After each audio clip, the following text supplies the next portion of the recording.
오늘 본문 말씀 가지고 세상에서 살아남기라는 제목으로 함께 은혜를 나누겠습니다. 아이들 책 보면 만화책 중에 바다에서 살아남기, 사막에서 살아남기, 우주에서 살아남기 이런 책이 있거든요.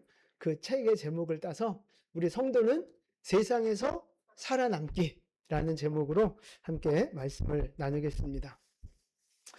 26장은 이삭의 이야기로 가득 차 있다 그랬어요. 이삭의 이야기가 많지 않은데 그것이 26장에 몰려 있는데, 지난주에 우리가 이삭의 어떤 모습을 살펴봤는지 기억나십니까?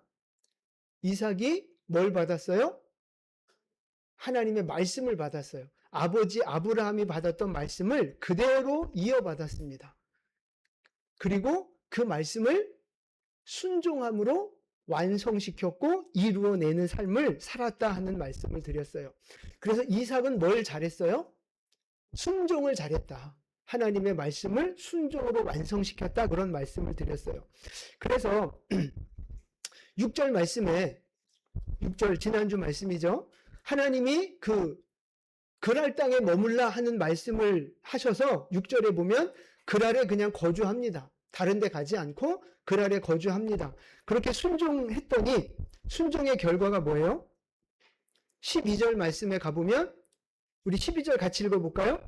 이삭이 그 땅에서 농사하여 그 해에 100배나 얻었고 여호와께서 복을 주심으로. 아멘. 몇 배의 소출이요? 100배입니다. 그러니까 월급 300 받던 사람이요 3억이 되는 거예요. 월급이 3억. 네. 다들 그 정도는 이미 받고 계신가 봐요. 감동이 없으시네. 그런 이렇게 상식적으로 말도 안 되는 놀라운 축복을 이삭이 직접 받은 거예요. 여러분에게도 그 은혜가 있기를 축복합니다. 여러분 100배의 축복이, 지금보다 100배의 축복이 있게 되기를 축복합니다. 네, 불가능한 것 같지만 믿음으로 선포하고 기도하면 이루어집니다. 오늘 아멘 하신 분들은 반드시 그 열매를 맛보기를 축복합니다. 네, 나중에 아멘 하신 분도 동일한 축복이 있을 겁니다. 네, 우주는 시간이 많으니까 한 10,000배 축복. 네. 옛날에 속담에 그런 말 있잖아요. 어른 말씀을 잘 들으면 그죠. 자다가도 떡이 생긴다 그러잖아요. 그러니까 어른 말씀 잘 들으면 자다가도 떡이 생기는 복이 있다는 거예요. 여러분, 속담은 왜 생겼어요? 그게 경험이 쌓이다 보니까 만들어진 거거든요. 그러니까 순종하는 사람은, 어른에게 순종하는 사람은 뭔가 자꾸 복이 생기는 거예요. 그 경험이 누적돼서 그 속담이 만들어진 거거든요. 근데 여러분, 어르신 중에 최고 어르신이 누굽니까? 하나님이시잖아요. 하나님 아버지의 말씀을 잘 들으면 자다가도 떡이 생기는 정도가 아니죠. 뭐가 생겨요? 여러분들이 원하고 구하고 바라는 것들이 넘치도록 이루어질 줄로 믿습니다. 여러분 진짜 그냥 기분 좋으라고, 듣기 좋으라고 하는 얘기가 아니고요. 이게 믿음의 영역이 그래요. 내가 믿고 선포하고 기도하잖아요. 이루시는 분은 하나님입니다. 그러니까 우리가 왜 안 믿어져요, 이게? 100배의 축복! 에휴, 왜 이게 안 믿어지는 이유가 뭐예요? 내가 할 수 없으니까. 내 능력으로 현실적으로 그게 불가능하다고 생각이 되니까 기대도 안 하는 거예요. 에휴, 이렇게 되는 거예요. 그런데 여러분, 우리가 말한 걸 이루시고 창조하시는 분이 누구예요? 하나님이에요. 내가 말하고 내가 이루는 게 아니라니까요. 내가 말하고 내가 이루는 거면 말을 진짜 조심해야 돼요. 원금 보전만 잘해도 감사합니다. 이렇게 해야 돼요. 근데 내가 이루는 게 아니라니까요, 내 말을. 내가 말하면 이루시는 분은 하나님이세요. 그러니까 하나님은 전능하시니까 내가 말한 걸 이루실 수 있는 능력이 있으신 거죠. 그러니까 여러분, 말을 잘 하셔야 돼요. 믿음의 말을 하셔야 돼요. 내 입을 넓게 열라.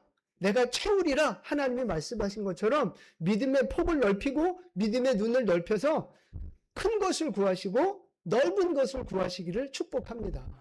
하나님이 이루어 주실 거예요. 그래서 순종하는 사람에게는 축복이 예비되어져 있다 하는 말씀입니다. 자, 그래서 이삭도 순종을 했더니 100배나 복을 받았어요. 그리고 13절 보니까 13절도 우리 같이 읽어볼까요? 그 사람이 창대하고 왕성하여 마침내 거부가 돼요. 거부가 됐다는 거예요. 거부가. 그러니까 순종해서 그 해에만 100배를 받은 게 아니고요. 100배를 받는 연수가 계속 지속된 거예요. 한 해 반짝한 게 아니고요. 계속 축복이 놀랍도록 쌓였다고요. 그 결과는 거부가 됐다는 거예요. 마침내 거부가. 그래서 14절 보니까 양과 소가 때를 이루었고 종도 시임이 많았다는 거예요. 엄청난 복을 누렸던 거죠. 그래서 여기까지 보면 너무 감사하고 좋은 일들만 많은데 부자가 됐더니 문제가 생겼어요. 무슨 문제요? 네, 시기하는 일들이 생겼어요. 여러분, 우리가 복을 받는 건 좋지만 복을 받고 은혜를 받으면 반드시 그거를 시기하고 또 이렇게 방해하고 싫어하는 사람들이 반드시 생깁니다.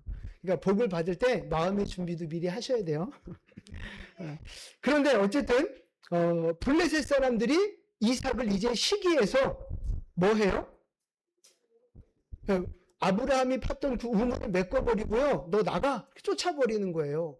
그러니까 그랄 땅에서 살다가 그랄 골짜기로 이제 쫓겨나가는 거죠.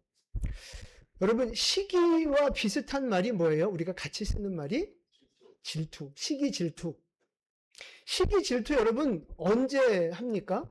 여러분은 안 해보셔갖고 잘 모르시잖아요. 혹시 해보신 분 계시면 얘기 좀 해보세요. 시기 질투 언제 하는 거예요? 누가 하는 거예요? 그죠? 사촌이 땅 사면, 제가 그래서 요즘 배가 아픈가? 집사님이 땅을 그때 사셔가지고. 땅 사신 분이 왜 배가 아프셔요? 그러니까 내가 없는데 저 사람이 갖고 있으면 시기 질투 나는 거예요. 내가 갖고 싶은데 나는 없고 저 사람이 있으면 시기 질투 나는 거예요. 나는 복을 못 받았다고 생각하는데 저 사람은 복을 받았다고 보여지면 시기 질투가 나는 거예요. 그래서 우리가 사람들을 일반적으로 어떤 부분에 대해서 시기 질투합니까? 첫 번째, 돈. 나보다 돈 많은 사람 보면 막 배 아프고 그러잖아요. 아닌가요? 저만 배 아픈가요? 또 외모. 나보다 더 근육 빵빵하고 나보다 더 날씬하고 나보다 더 예쁘고 키 크면 왠지 막 괜히 주는 것 없이 미워 보이고 막 이런 거 있지 않아요? 나보다 더 좋은 대학 가고 나보다 더 좋은 직장 다니고 나보다 더 연봉이 많고 나보다 더 좋은 집에 살고 이러면 왠지 시기심, 질투심 이런 게 난단 말이에요. 블레셋 사람들이 지금 이삭을 시기한 것도 마찬가지예요. 자기들이 갖지 못한 복을 이삭이 받았거든요. 100배, 100배, 100배 매년 이런 복을 받고 있는 걸 눈으로 보고 있는 거예요. 그러니까 블레셋 사람들 마음에 시기 질투가 일어난 거죠. 그럼 여러분, 우리가 이걸 영적으로 좀 보면 그래요. 세상은 성도와 교회를 시기할 수밖에 없어요. 왜 그런 줄 아세요? 세상은 교회와 성도를 바라보며 시기 질투심을 느낄 수밖에 없어요. 왜요? 아닌 것 같아요? 우리가 항상 세상을 부러워했나요? 세상이 우리를 부러워하는 게 그게 원래 그 정상이라니까요. 왜 부러워하는 줄 아세요? 우리에겐 그들이 받지 못한 복이 있어요. 그들이 누리지 못하는 축복이 우리에게 있다고요. 그게 뭐예요, 여러분? 어떤 세상이 없는 복 중에 내가 갖고 있는 복이 뭐가 있어요? 구원, 죄를 용서받은 그 기쁨, 구원받은 은혜, 영원한 천국에 갈 수 있는 특권을 가진 자의 그 기쁨이 있잖아요. 또 구원, 그것만 있어요? 또 이 땅을 살면서 뭐가 있습니까? 그죠? 세상 사람들보다 우리가 특별히 돈이 더 많은 건 아니지만 이 땅에서 천국을 누리며 살아가는 행복이 있잖아요.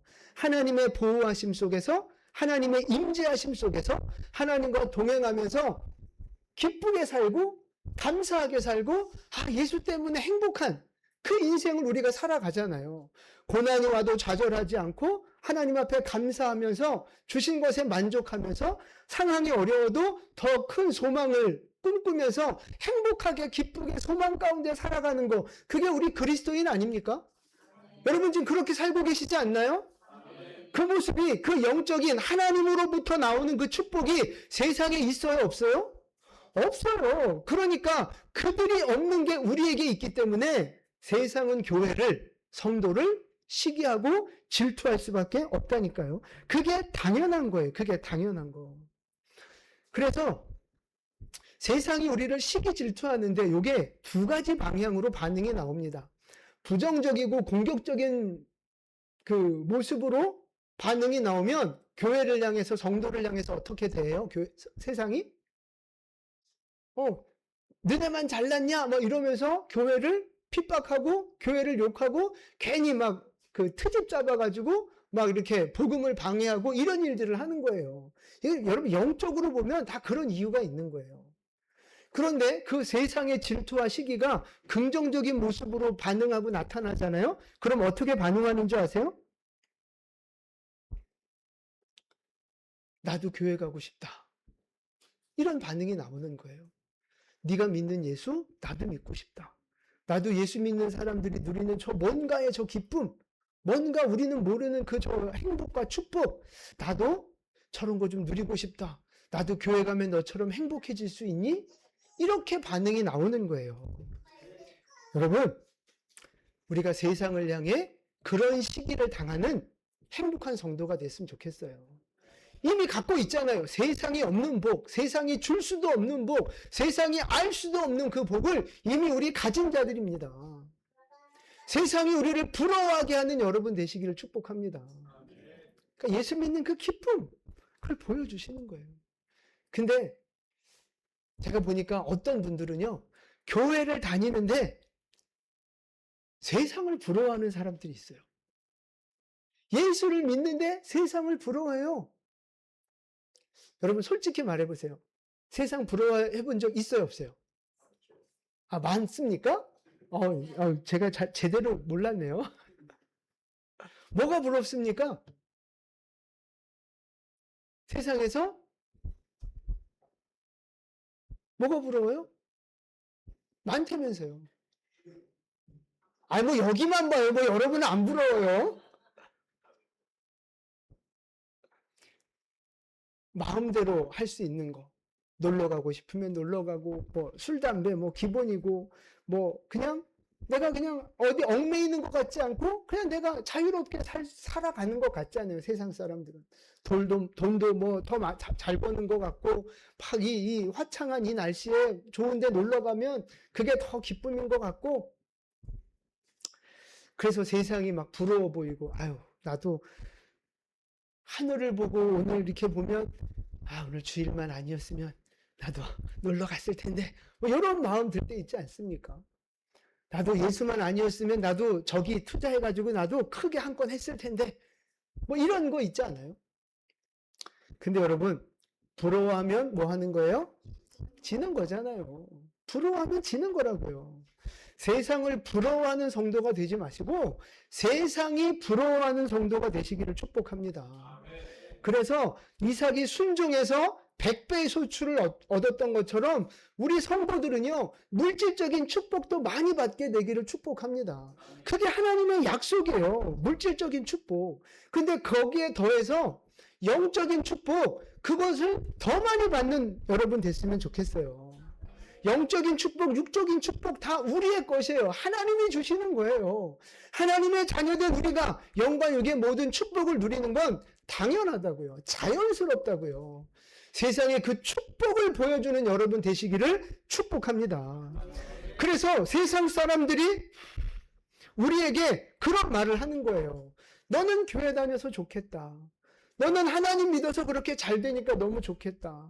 너는 그렇게 어려운 일이 있는데도 낙심하지 않고 그렇게 그걸 또 돌파해내는 걸 보니 넌 진짜 대단하다. 하나님 진짜 살아계신 것 같다. 너를 보면 너무 행복해 보인다. 나도 너 따라서 교회 가고 싶다. 이렇게 여러분 세상이 나를 부러워하는 성도로 살아가기를 축복합니다. 여기에 한 가지 더해서 제가 드리고 싶은 말씀은요. 영적인 시기와 질투가 우리에게도 있었으면 좋겠어요. 지금 블레셋 사람들은 육신적인 문제 때문에 시기하고 질투해서 이삭을 대적했지만 그건 이제 부정적인 개념의 시기 질투고요. 영적인 시기 질투, 조금 긍정적인 의미에서의 시기 질투가 우리에게 있었으면 좋겠어요. 여러분 교회 안에서 야 누가 뭐 돈 많이 번다더라, 뭐 누가 뭐 BMW를 샀다더라, 막 이러면서 부러워하는 거 말고요. 그런 거 말고 야 누가 기도를 많이 한다더라, 아 누가 성경을 더 많이 읽는다더라, 누가 하나님 앞에 헌신을 많이 한다더라, 누가 믿음이 성장하는 게 보이더라, 어떤 사람이 고난이 있고 막 그랬는데 그 영적 전쟁에서 승리하고 돌파해내더라. 이런 것들을 바라보면서 나도 아 부럽다, 아 질투난다, 내가 더 기도해야지, 내가 믿음이 더 성장해야지, 내가 더 하나님 앞에 더 나아가야지, 내가 저 사람보다 하나님을 더 사랑해야지. 여러분 이런 거룩한 질투, 거룩한 욕심, 이게 우리에게 있기를 축복합니다. 물질적인 것만 부러워하지 마시고요. 영적인 축복을, 정말 영원한 것을 부러워하고 질투하고 사모하는 여러분 될 수 있기를 축복합니다. 자, 이제 본론으로 다시 돌아와서 블레셋 사람들이 시기 질투로 이삭을 쫓아냅니다. 박해합니다. 자, 그런데 이제 중요한 건 이삭의 반응입니다. 이삭이 그 억울한 반응 앞에서 어떻게 대응을 하죠? 네, 싸우지 않습니다. 떠나라니까 떠나고요. 우물을 팠는데 그거 달라니까 그냥 줘요. 빼앗아 가니까 그냥 빼앗겨 줍니다. 싸우거나 다투지 않아요. 그리고 다른 곳으로 가서 또 우물을 팝니다. 근데 여러분, 이 중동에서 우물이란 건 어떤 의미가 있는 거예요? 그건 생명이에요, 생명. 그냥 단순한 물이 아니라고요. 그 우물 없으면 죽어요. 그 목축도 못하고 자기들도 살 수 없는 생명줄이라고요. 그런데 여러분 그 우물 하나 파는 게 쉽습니까? 지난번에도 말씀드렸지만 그 계단식 그 우물 하나 파는 거 쉽지 않아요. 힘들게 그걸 팠어요. 내 땀과 내 수고를 들여서 내가 힘들게 그거 팠어요. 누구 거예요? 내 거잖아요. 근데 그거를 달래요. 그냥 뺏어가요. 억지로 뺏어가요. 만약에 여러분이라면 그런 상황에서 어떻게 하시겠습니까? 어떻게 하실 거예요? 살인 나죠. 맞아요. 살인 날 거예요. 내가 진짜 죽일 수 있는 상황이라면 죽여서라도 내 거를 지키고 싶을걸요. 여러분 우리 나라에서 세금 가져갈 때도 좀 과하다, 좀 이거 아니다 싶으면 세금 내면서도 막 화가 나고 또 뭐 조세 거부 운동 막 이런 것도 하고 그러잖아요. 나라에서 걷어가는 것도 그런데 어떤 개인이 내가 열심히 수고한 나의 공로, 나의 업적, 나의 어떤 그 보물 같은 것들을 그냥 뺏어간다 그러면 그거 견디기 쉽지 않습니다. 아마 그런 걸 당해본 분들도 이 자리에 있을 거예요. 돈을 빼앗겼든지 아니면 자기가 애써 했던 어떤 프로젝트나 어떤 그 업적들을 빼앗겼든지 뭔가 빼앗기며 살아왔던 경험들이 여러분에게 있을 거예요. 그런데 그때 여러분들은 어떻게 하셨느냐 하는 거예요. 내 권리를 빼앗기고 내 자존심을 짓밟히고 정당한 나의 소유를 빼앗길 때 어떻게 해야 되느냐. 우리는 예수 믿는 사람이니까 달라면 그냥 줘야 되는 거잖아요. 맞죠? 자, 여러분 그러면 이제 여러분 필요한 거 있으면 우리 이종관 집사님한테 가서 그냥 달라고 하시면 됩니다. 네. 예수 믿는 믿음 좋으시거든요. 달라고 하세요. 뭐라고요?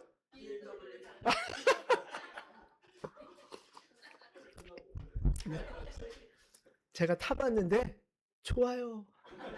좋아요. 예수님이 그러셨잖아요. 네 오른뺨을 치면 왼뺨도 돌려대라. 그러니까 우리는 달라 그러면 주고 빼앗아가면 뺏기고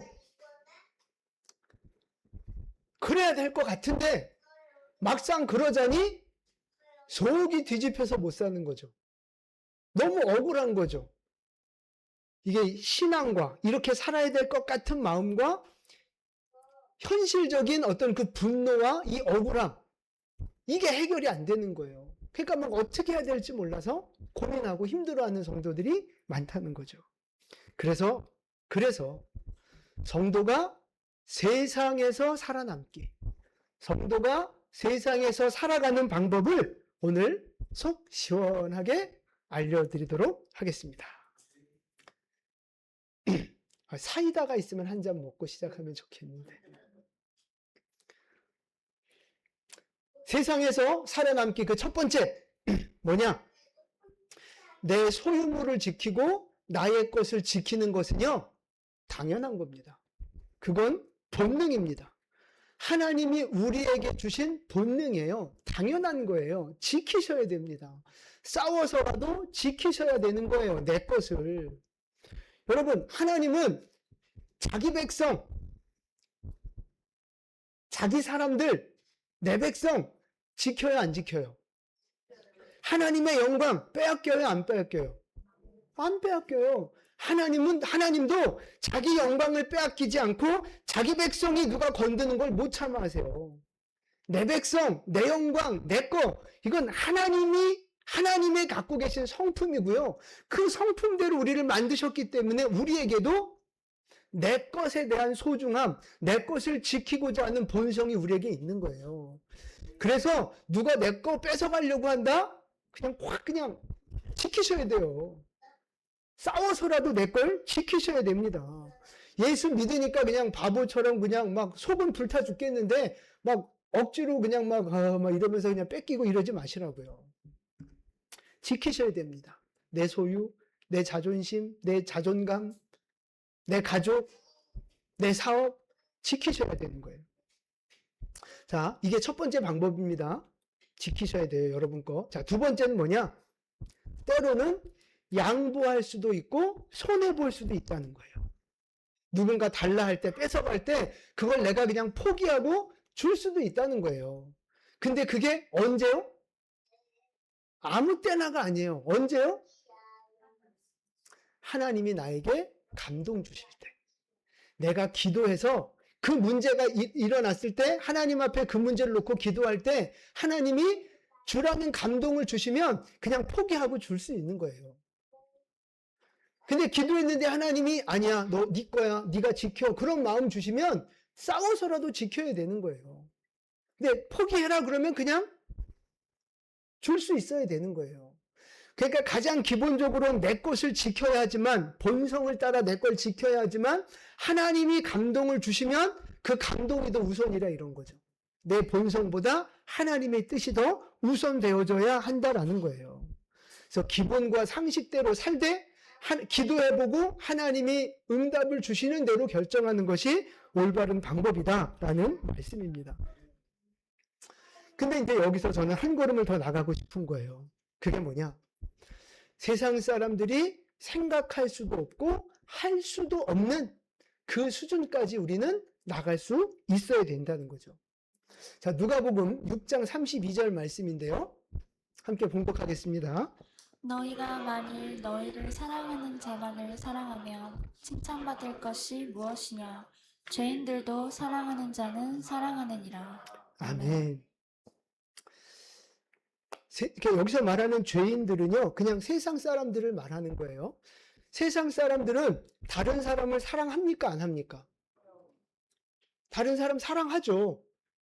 어떤 경우에? 그 사람이 나를 사랑해주고 그 사람이 나한테 잘해주면 나도 그 사람 잘해주고 사랑하는 게 세상적인 상식이고 당연한 거예요. 밥 한번 사주면 나도 밥 한번 사주고, 이건 뭐 누구나 할 수 있는 거예요. 죄인도 할 수 있는 거예요. 상식인 거죠. 그런데 하나님이 우리에게 원하시는 건 그 수준이 아니라고요.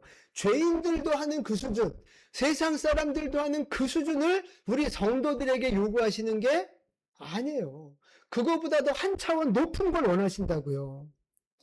여러분, 예를 들면 세상 사람들이 누가 원수가 졌어. 사기를 쳤든 뭐 큰 해를 가해서 내가 저 사람하고 원수가 됐어요. 그럼 세상 사람은 어떻게 합니까? 원수한테 어떻게 해야 돼요? 복수해야죠. 아, 여러분, 신앙이 지금 너무 좋아졌어. 믿음이 너무 좋아졌어. 복수해야죠. 이게 당연한 본성이고 세상의 원칙이에요. 네가 나를 한 대 때렸어? 그럼 나도 최소한 몇 대 때려야 돼요. 최소한 한 대 때려야 되고 2대 때리면 더 좋고. 이 당연한 거 아니겠어요? 이게 우리의 그 죄된 본성이라고요. 근데 예수 믿는 사람은 세상을 살 때 그렇게 살지 말라고 말씀하세요. 어떻게 해야 돼요? 그러니까 일단 원수를 졌어요. 근데 그 원수에게 복수하지 않기로 결심하는 거. 잘하는 겁니다. 굿. 잘하는 거예요. 근데 거기에서 더 한 걸음 나아가서 그 원수를 미워하지 않는 것까지 가는 거 더 잘하는 겁니다. 복수하진 않지만 미워할 수는 있잖아요. 근데 그 미움까지 내려놓는 건 더 잘하는 거예요. 그런데 거기에서 더 나아가서 그 원수를 사랑하는 데까지 나아가면 그게 베스트라는 거예요. 그게 하나님이 원하시는 수준이라고 하는 것입니다. 하나님은 우리 성도들이 세상을 살아갈 때 이 수준에까지 자라가기를 원하시는 거예요. 그래서 하나님이 원하시는 건 뭐냐? 예수 믿는 성도는요, 세상 사람과 다르다는 걸 보여주길 원하시는 거예요. 육신으로는 세상에 살지만 세상에 속해서 세상에 매여서 사는 사람이 아니라 세상을 초월해서 사는 사람이 바로 하나님의 백성들이라는 거죠. 그래서 그거를 보여주라는 거예요. 세상 속에. 그게 성도가 세상에서 살아가는 방법이라고 하는 거죠. 예를 들면 여러분, 고난이 왔어요. 어려움이 왔어요. 억울한 일이 생겼어요. 그러면 일반적으로 우리 마음속에서 본성적으로 올라오는 마음은 뭡니까? 분노, 화가 나잖아요. 그리고 막 싸우고 싶고 내 것을 뺏어서 쟁취하고 싶고 막 불평 나오고 막 이러잖아요. 어떻게든 내 억울함을 풀고 싶고 그게 막 기본적인 마음이잖아요.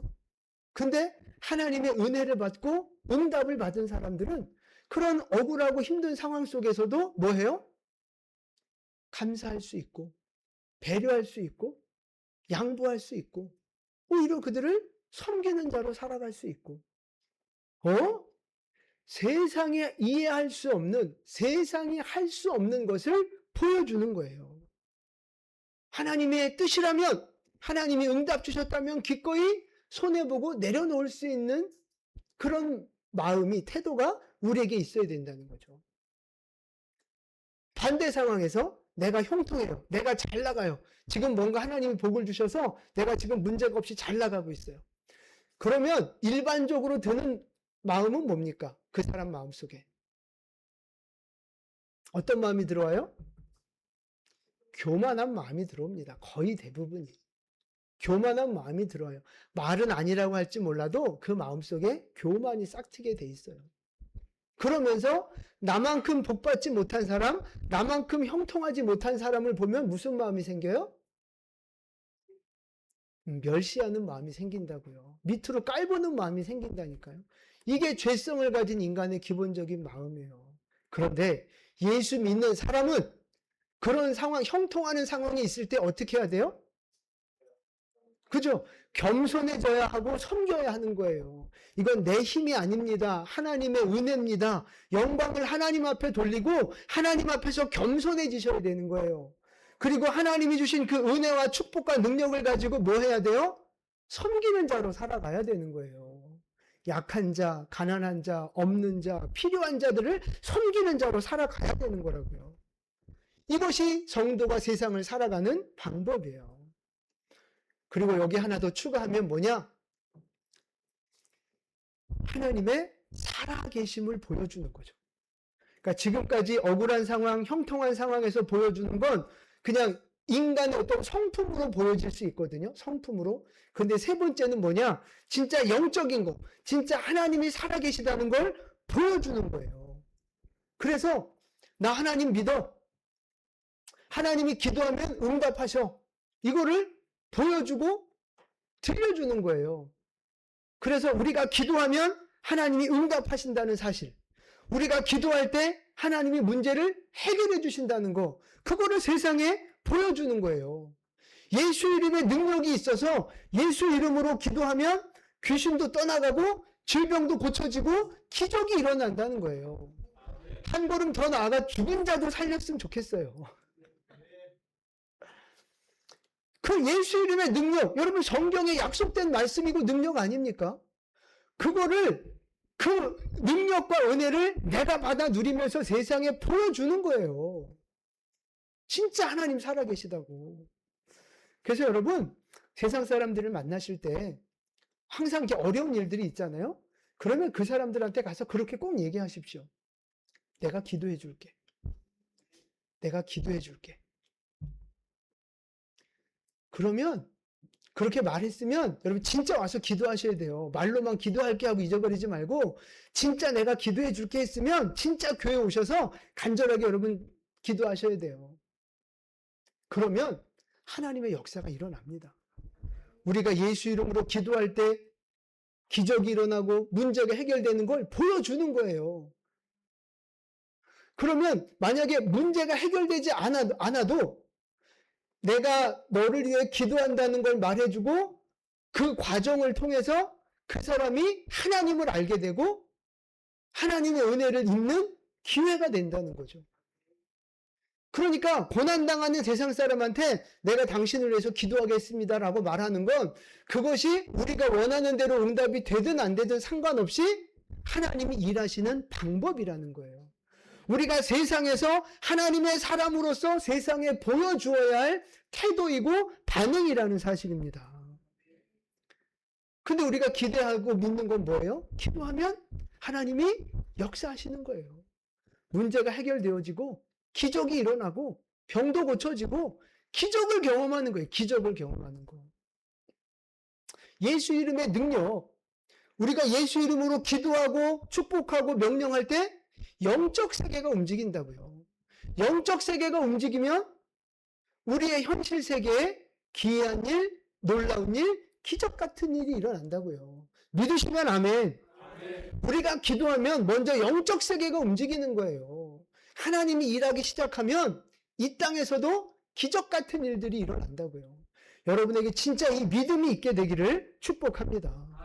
그래서 여러분 우리는 세상을 살지만 세상 속에 살지만 세상에 속해서 살아가는 게 아니라 세상을 초월해 있다는 걸 세상 속에 보여주는 거예요. 여러분 이게 참된 예수 믿는 신앙생활입니다. 여러분 이렇게 세상에 하나님을 보여주고 세상에 나는 너와 다르다는 걸 영적으로 보여주는 살아있는 믿음을 가진 여러분 되시기를 축복합니다. 여러분 그렇게 신앙생활하면 얼마나 행복하고 기쁘겠어요. 얼마나 기쁘겠어요. 세상에 보여줄 것도 없어. 세상에 자랑할 것도 없어. 세상을 향해 내가 기도해 주겠다는 말도 못해. 교회는 나오지만 그냥 세상에 눌려 살아가는 사람과 세상을 초월해서 사는 사람과 그럼 어떤 인생이 예수 믿는 진짜 맛을 느끼며 살겠어요. 요즘 김부장이라는 드라마가 굉장히 유명하더라고요. 저도 좀 봤어요. 무슨 내용인가 처음엔 그냥 맛배기로 봤다가 세상에 폭 빠져들었네.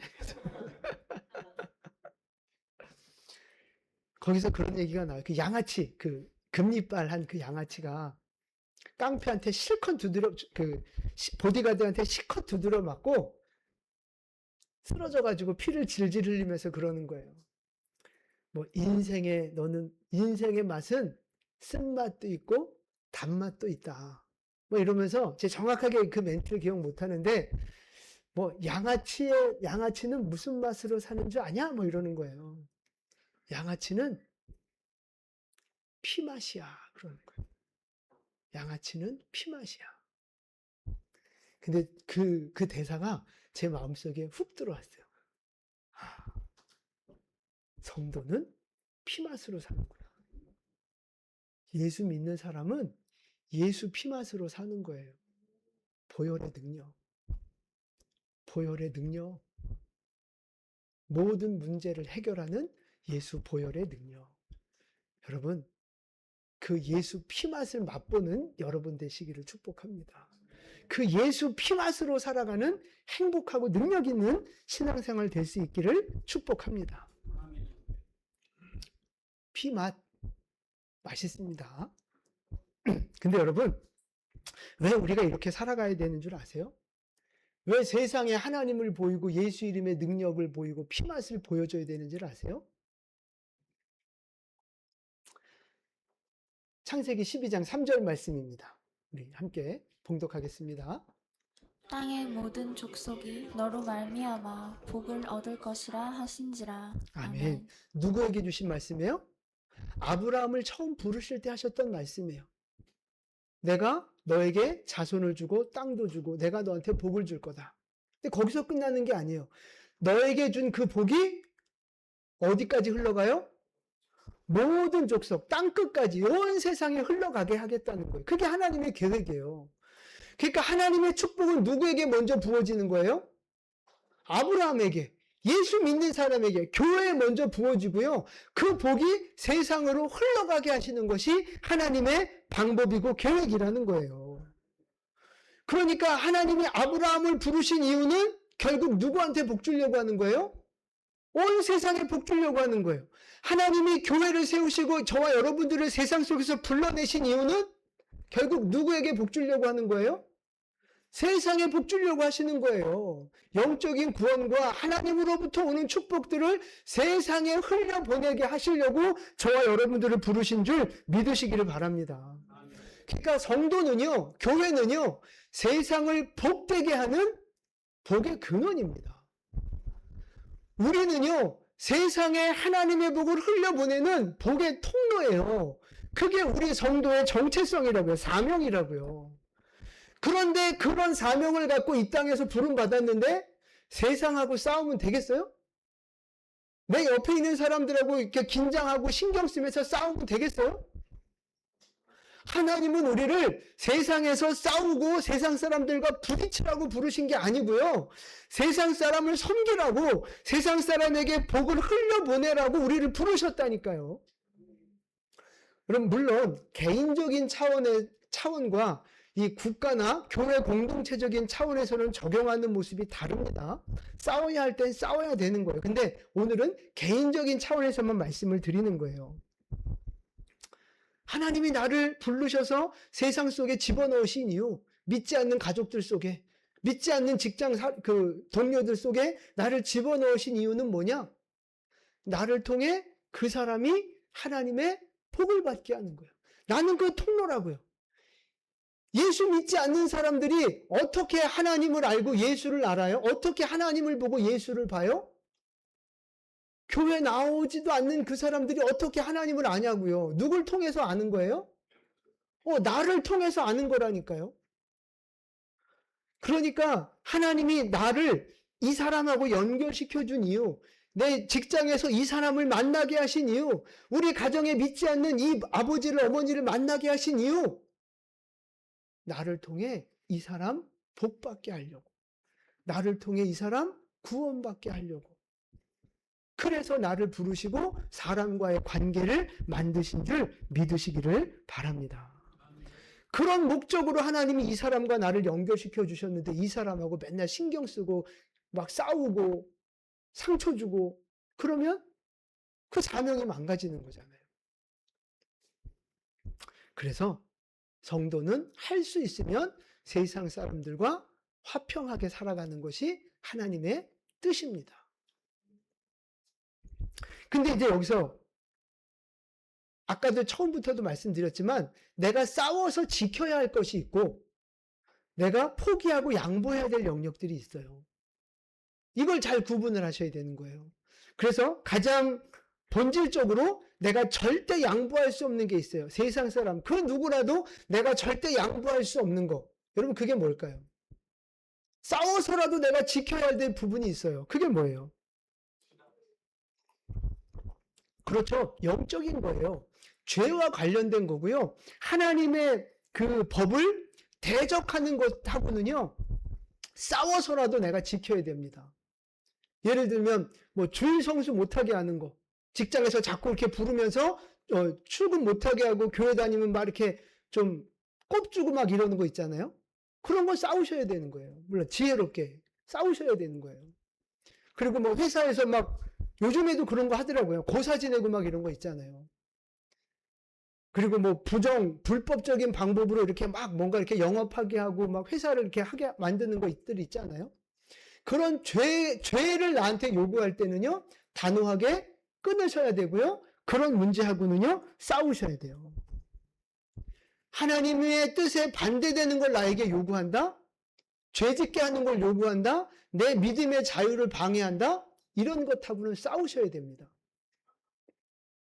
그러나 나머지 영역에서는 화평하셔야 되고요. 양보하셔야 되고요. 섬기는 자로 살아가셔야 됩니다. 그게 하나님이 원하시는 거예요. 그래서 세상으로부터 우리는 인정받는 사람이 되어야 돼요. 무슨 인정을 받느냐? 야, 예수 믿는 사람은 다르구나. 아, 저 사람은 건들면 안 되는구나. 이런 인정받는 사람이 돼야 되는 거예요. 오늘 본문 26장 28절 말씀 보세요. 28절 함께 봉독하겠습니다. 그들이 이르되 여호와께서 너와 함께 계심을 우리가 분명히 보았으므로 우리의 사이 곧 우리와 너 사이에 맹세하여 너와 계약을 맺으리라 말하였노라. 아멘.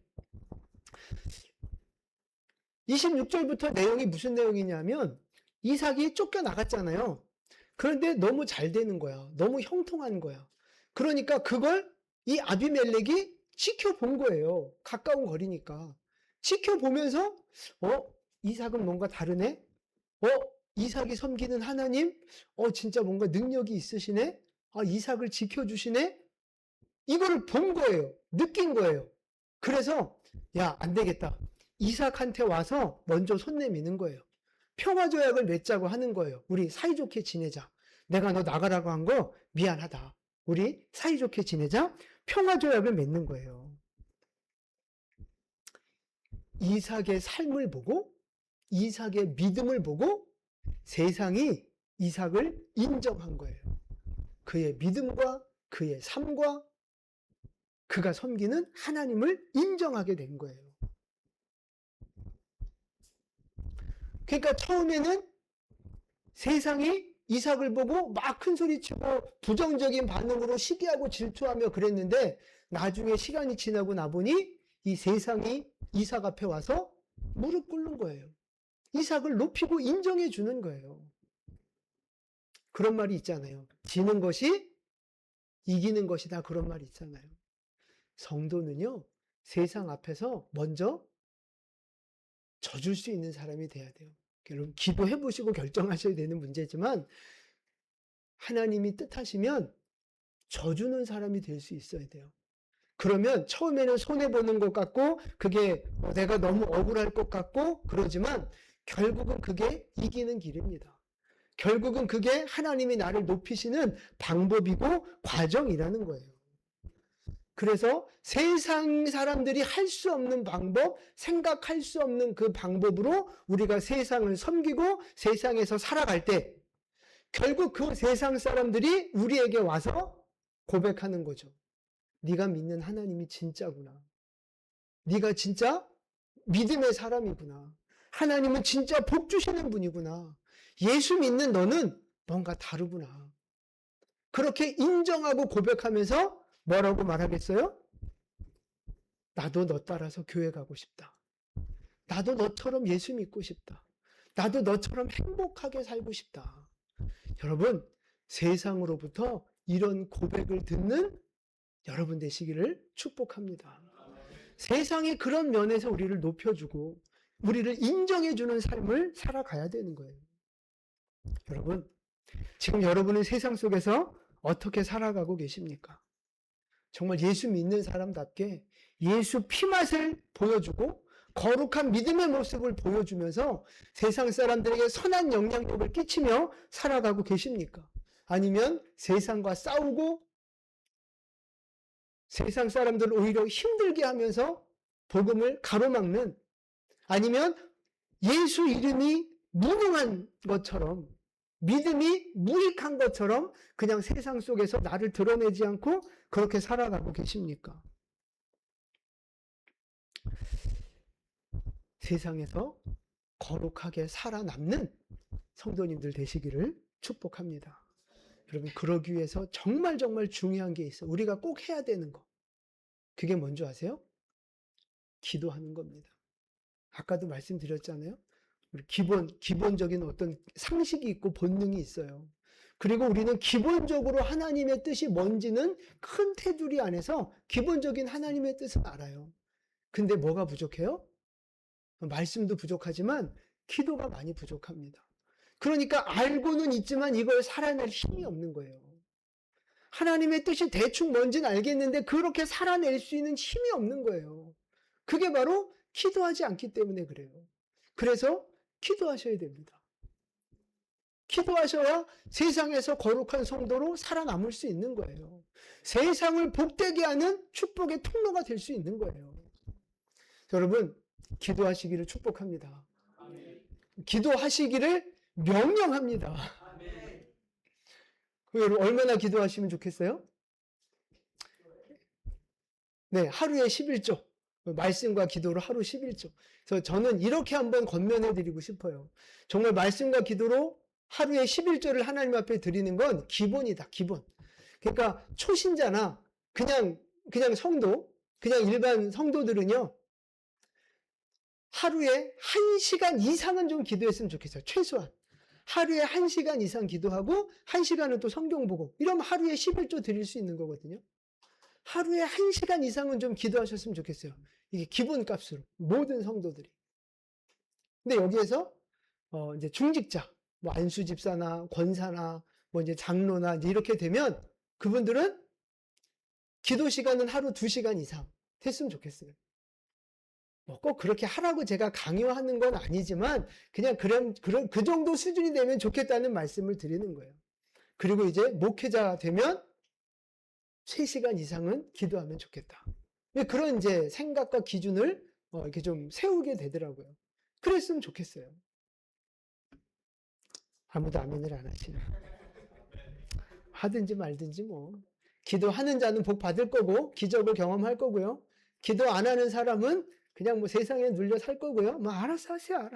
알아서 편한 대로 사세요. 그러나 우리 영광교회 모든 성도님들은 반드시 1시간 이상, 2시간 이상 기도를 돌파하셔서 하나님이 주신 복을, 기적을 경험하게 되기를 축복합니다.